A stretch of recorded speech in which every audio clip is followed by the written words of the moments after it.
बिस्मिल्लाहिर्रहमानिर्रहीम। हमारे साथ हैं पाकिस्तान के मायोनाज सीनियर सहाफ़ी इमरान रियाज साहब। बिस्मिल्लाहिर्रहमानिर्रहीम। अस्सलाम वालेकुम नाज़रीन, आप यूट्यूब चैनल देख रहे हैं। मैं इमरान खान हूँ। सबसे बड़ा मामला जो है वो आर्मी चीफ के नोटिफिकेशन का फंसा हुआ है। अब कुछ एस्टेब्लिशमेंट की जानिब से खबरें चलवाई गई और उन खबरों में ये दावा किया गया कि नोटिफिकेशन की तो ज़रूरत ही नहीं है और इन खबरों के लिए कुछ एक्सपर्ट्स का सहारा लिया गया। देखिए, जिस दिन 27वीं आईनी तरमीम हुई थी उसी दिन हमें इस बात का अंदाज़ा हो गया था कि अब ये एक नई मुद्दत मुलाजमत देंगे आर्मी चीफ को, और जब 5 साल के लिए नई मुद्दत मुलाजमत देंगे तो फिर इन्हें एक नया नोटिफिकेशन भी करना पड़ेगा। और इसकी गवाही राणा सनाउल्लाह साहब ने दी थी। लेकिन पहले देख लें कि अभी जो तज्जियाकार हैं उनके ज़रिए से किस किस्म के मौक़िफ़ दिलवाए जा रहे हैं जनाब के 26वीं आईनी तरमीम और फिर जो 27वीं आईनी तरमीम बाद में हुई, इसके मुताबिक ये दावा किया जा रहा है कि जनाब ज़रूरी नहीं है और आर्मी चीफ नोटिफिकेशन की जरूरत नहीं। 27वीं तरमीम के तहत चीफ ऑफ डिफेंस फोर्सेस और आर्मी चीफ के ओहदे 2030 तक साथ चलेंगे। यानी टेक्निकल रीजन निकाल के ये साबित किया जा रहा है कि किसी नोटिफिकेशन की जरूरत नहीं है। और आसिम मुनीर साहब इस वक्त पाकिस्तान के आर्मी चीफ, फील्ड मार्शल, सारा कुछ वही है, चीफ ऑफ डिफेंस फोर्सेज वो भी वही है।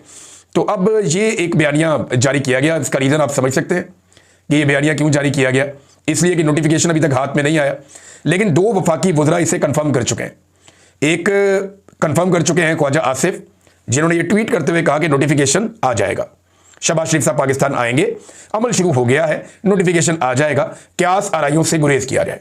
लेकिन ख्वाजा साहब ने यह कंफर्म नहीं किया कि नोटिफिकेशन किसके लिए किया जाएगा या वो कौन शख्स होगा जिसको नोटिफाई किया जाएगा। लेकिन ख्वाजा साहब ने ये कंफर्म कर दिया कि नोटिफिकेशन की जरूरत है। तो ये जो लोग कह रहे थे कि नोटिफिकेशन नहीं चाहिए, उसका जवाब तो ये है। फिर राणा सनाउल्लाह साहब का एक स्टेटमेंट है और ये हमें यहां पे याद रखना चाहिए। राणा सनाउल्लाह साहब ने 13 नवंबर को, जब ये 27वीं आईनी तरमीम हुई, तो उन्होंने नदीम मलिक साहब के प्रोग्राम में कहा था कि चीफ ऑफ डिफेंस फोर्सेस का ओहदा नया है और 5 साल के लिए है, इसलिए इसका नोटिफिकेशन फ्रेश और 1-2 दिन में हो जाएगा। लेकिन ये नोटिफिकेशन आज के दिन तक नहीं हुआ। ये तो राणा सनाउल्लाह साहब ने कहा था और किसी ने नहीं कहा। और राणा सनाउल्लाह साहब साबिक लॉ मिनिस्टर हैं और वो जितना कुछ जानते हैं, यानी इन मामलात में वज़ीर दाखिला भी रहे हैं, वो पंजाब में लॉ मिनिस्टर भी रहे हैं वो, और वो कानून के तालिब इल्म है, कानून को अच्छी तरह जानते भी हैं और लेजिस्लेचर भी हैं और किचन कैबिनेट का हिस्सा है शरीफ खानदान की।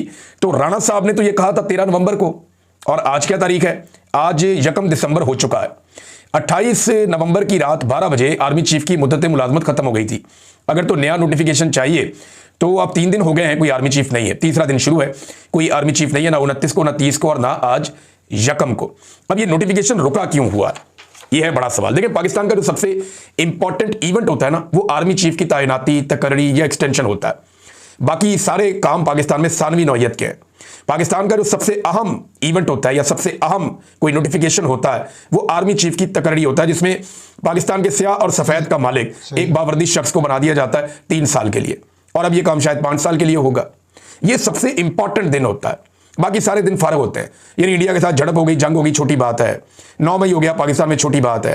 किसी वज़ीर आज़म को साबिक को जेल में डाल दिया, छोटी बात है। किसी साबिक वज़ीर आज़म को फांसी दे दी, छोटी बात है। पाकिस्तान में जो बड़ी बात होती है, जो इंपॉर्टेंट दिन होता है, वो आर्मी चीफ की तकर्री का दिन होता है या आर्मी चीफ की एक्सटेंशन का दिन होता है। ये बहुत इंपॉर्टेंट होता है। इतने इंपॉर्टेंट दिन को शहबाज शरीफ अवॉइड करके बहरीन से बरतानिया क्यों चले गए और वहां जाकर अपने क़याम को बढ़ा क्यों दिया?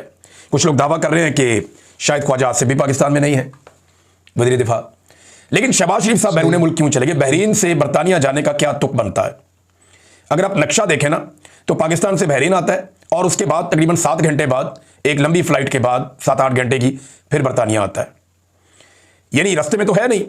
हाँ, ये समझ आती है कि शहबाज शरीफ अमेरिका गए और वापसी में बरतानिया रुक गए, ये तो बात समझ आती है। लेकिन शहबाज शरीफ बहरीन गए थे, जहां से पाकिस्तान चंद घंटे की मुसाफत पे, 2-2.5 घंटे।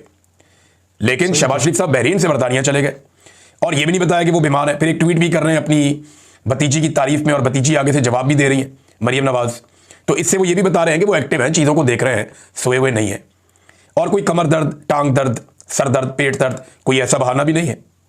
यानी शहबाज शरीफ साहब इस बात में बड़े माहिर हैं। जब भी उनके ऊपर केसेस बनते थे, बीमार हो जाते थे, वो कमर में उनके दर्द निकल आती थी और वो अस्पतालों में दाखिल हो जाते थे। शहबाज शरीफ, नवाज शरीफ, वो इन चीज़ों के माहिर हैं। जैसे उन पर मुश्किल वक्त आता है, वो अस्पतालों में पहुंच जाते हैं। जैसे उन्हें अदालत बुलाती है, वो कह रहे हैं जी हमें कोरोना वायरस हो गया, हम अदालत में पेश नहीं हो सकते। ये बार बार हमने देखा है। लेकिन शहबाज